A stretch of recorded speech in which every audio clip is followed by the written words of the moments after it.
बात कम से कम 30-35 साल पुरानी है। दास जब निरंकारी कॉलोनी दिल्ली में रहता था,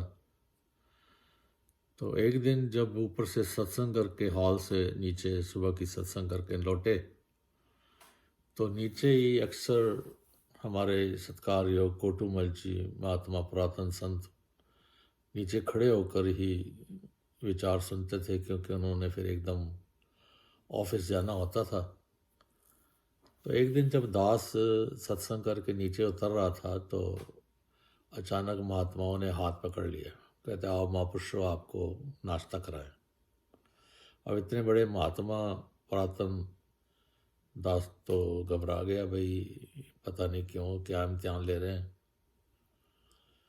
तो साथ में विक्की जी महात्मा खड़े थे, दास ने उनको पकड़ लिया हाथ पे, आओ आओ जी महापुरुष, नाश्ता करा रहे हैं।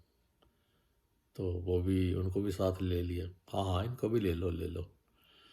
तो हम दोनों जब कोटूमल जी के घर पहुँचे, तो उन्होंने बड़े प्यार से हमें नाश्ता कराया।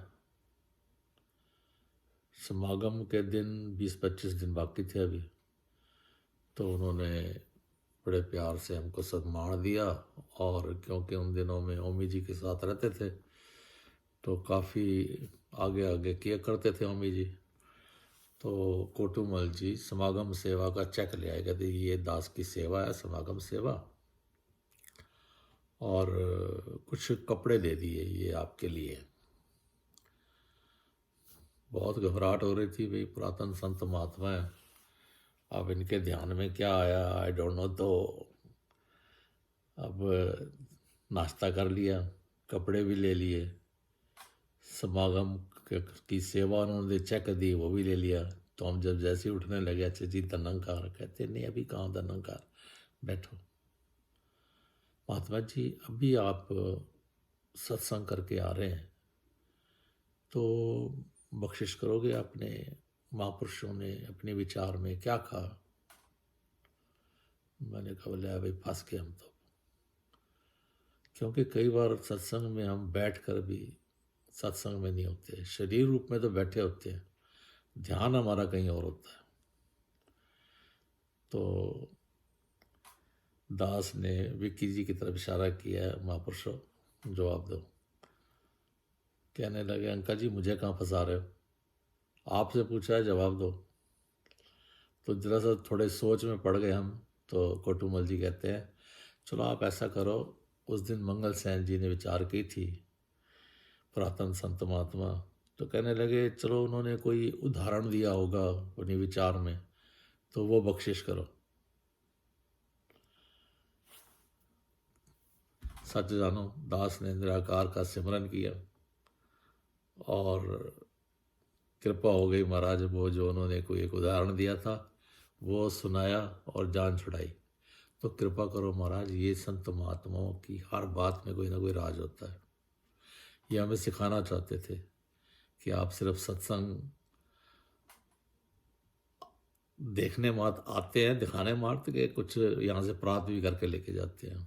तो कृपा करो महाराज, जब भी सत्संग समय निकाल के हम पहुँच तो जाते हैं, लेकिन संतों महात्माओं की जब कोई भी संत महात्मा संगत में बोलता है, तो ज़रूर हमारा नाता उस बोलने वाले महात्मा के साथ जुड़ा होना चाहिए। किसी महात्मा ने बहुत सुंदर कहा है कि जब खाना खा रहे हो तो सारा फोकस आपका खाने की तरफ होना चाहिए, बहुत आनंद लेके खाना खाओ। सिनेमा हॉल में बैठे हैं, सिनेमा देख रहे हैं, तो ध्यान से, बड़े ध्यान से सिनेमा का आनंद लो। तो ऐसे ही जब सोते हैं तो आराम से निरंकार की कृपा सिमरन करके सो जाओ। खाना खा रहे हैं, बड़े मज़ा ले लेके खाना खाओ, ध्यान सारा खाने की तरफ हो। तो कृपा करो महाराज के जो संत महात्माओं ऐसे हमें समझाते रहे, कृपा करो पुरातन संतों महात्माओं का, अनेकों संतों महात्माओं का संग मिला है, दास किस किस का नाम ले, लेकिन ऐसी अरदास है आपके चरणों में कि कुछ ग्रहण हम तभी कर पाते हैं जब संत महात्माओं के हम बोलों की तरफ ध्यान देते हैं, सुनते हैं और फिर और आनंद तब आता है जब हम उस सत्संग को घर ले आते हैं। दातार मेहर करे महाराज कि हर महात्मा एक ऐसा हीरा है, ऐसा एक अनमोल मोती है। एक एक संत महात्मा के जब हम प्रवचन सुनते हैं और उनकी जो सोच होती है वो निराली होती है। जितने भी पुरातन संत महात्मा हुए हैं, एक बात उन्होंने और की थी, अंत में दास वो शेयर करेगा। कहने लगे कि बहुत पुरानी बात है, जब शुरू शुरू में पहाड़गंज में संगत हुआ करती थी तो कहते उस दिन सिर्फ हम 2 लोग थे। एक रामचंद्र जी वो स्टेज पे बैठे थे, दास को कहते हैं अवतार वाणी पढ़। तो कहते मैं अवतार वाणी की तरफ देखूं, कभी मैं महापुरुषों की तरफ देखूं, कभी मैं सत्संग हाल की तरफ देखूं। हाल में तो कोई नहीं बैठा था, खाली।